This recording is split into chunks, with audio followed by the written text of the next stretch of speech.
Back in 2016, I found this, 100-plus-year-old cottage that was, well, in not the best condition. It was completely abandoned.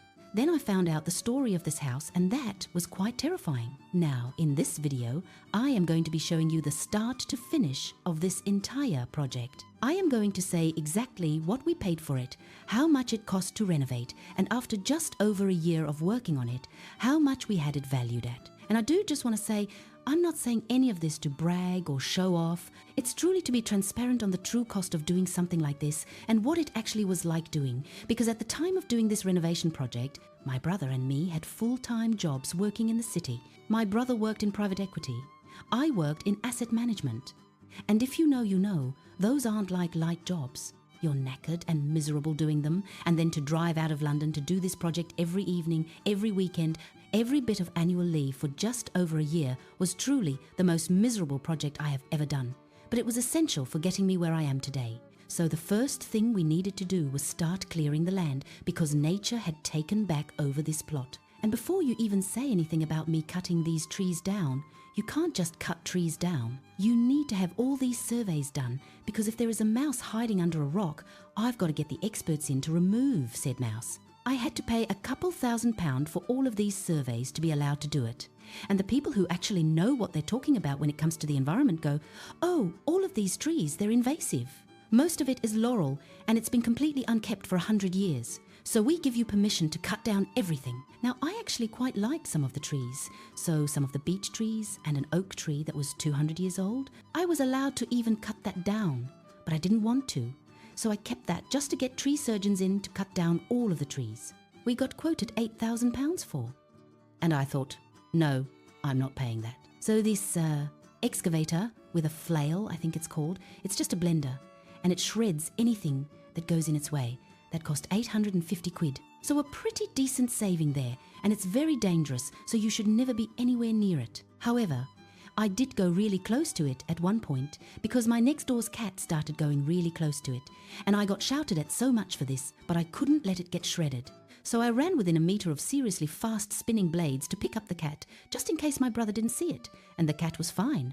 I was fine. I returned the cat to my neighbour's house, and I reminded them again that we've got a shredder on site today, so you should probably keep your animals inside. And they said, oh yeah, we'll do that. And literally 2 hours later, there, a Springer Spaniel had climbed through the fence and was sniffing the tracks of the excavator as the thing's blending. It was actually unbelievable how the animals had no fear of this machine, considering how noisy it was. So I picked their dog up and then I carried that round. And as I was walking around, I was thinking this could have been the worst introduction to my neighbours.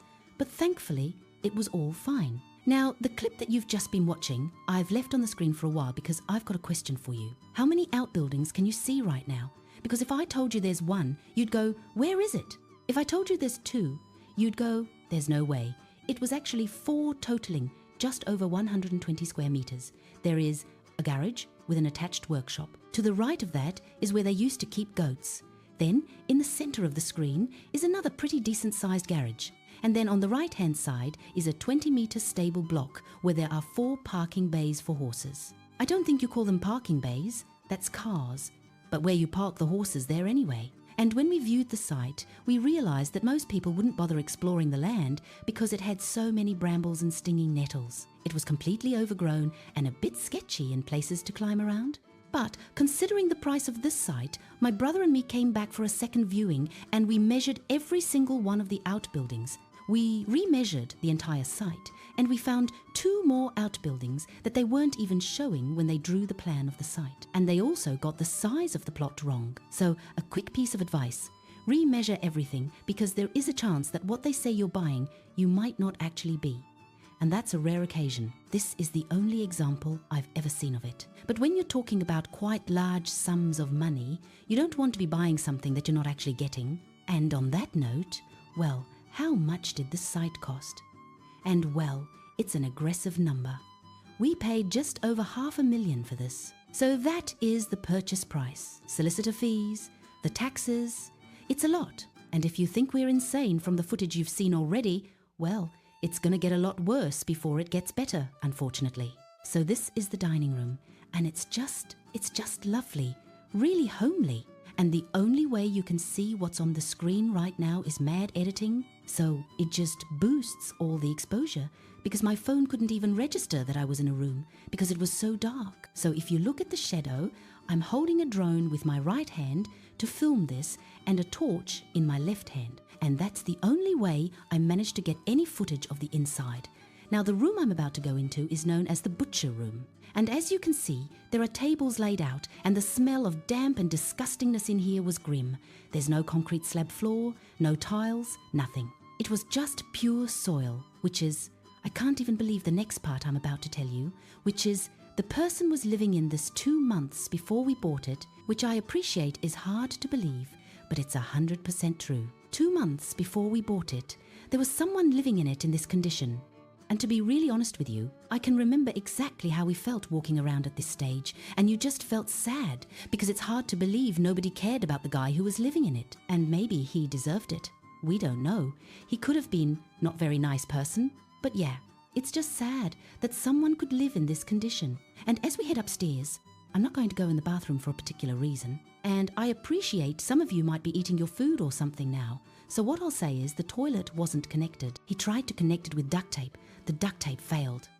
So a bad issue happened, and there were supermarket bags next to the toilet. And I remember on the first viewing thinking, why would you store your supermarket bags next to a toilet? Now, whilst we were outside, my brother goes to me, Chris, walk around that side of the house and check if the walls are leaning out. So go right next to the oak tree so you can get a really good line of sight, because if the walls are bowing, then there's structural issues and that's going to cost a lot of money to do. Or we're going to have to just knock the house down. So I started walking towards the oak tree and I found piles and piles of these bags. And then I looked at the ground under the oak tree and put 2 and 2 together. It was disgusting. In fact, that's really all I can say to describe how it felt. The second you stepped into this building, you immediately wanted to just leave it. The humidity in there, because there were so many holes in the roof, was crazy. Water would just flow in. You can see in the ceiling all the lath and plaster has fallen down.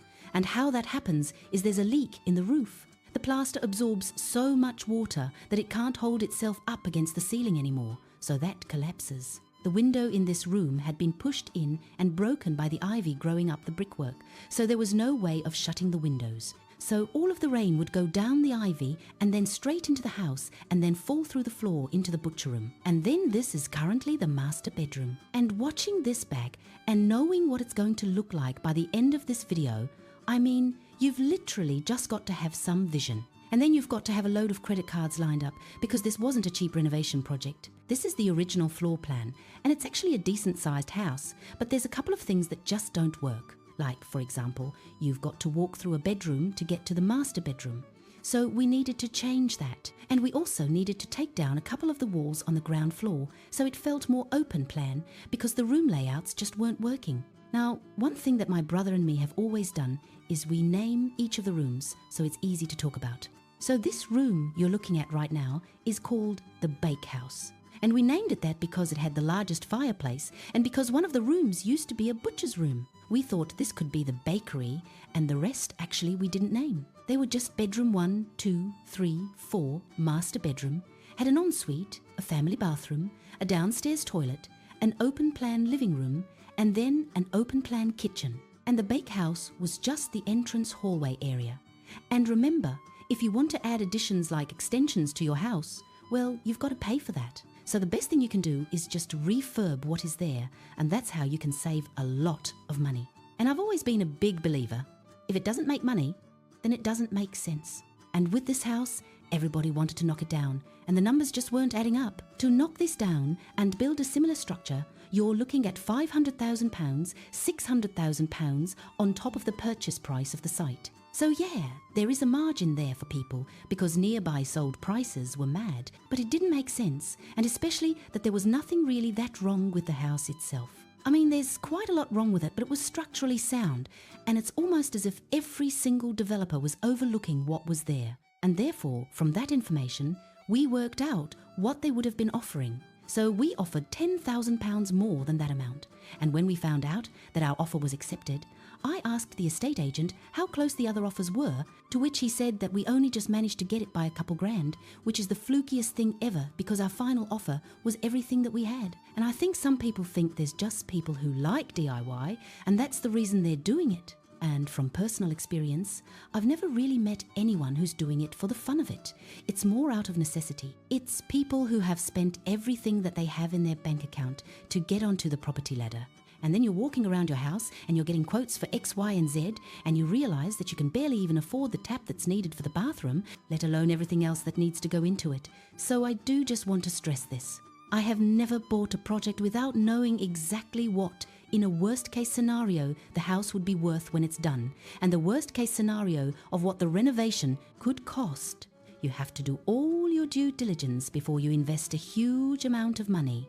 Now, on this project, pretty much everything was done by my brother and me.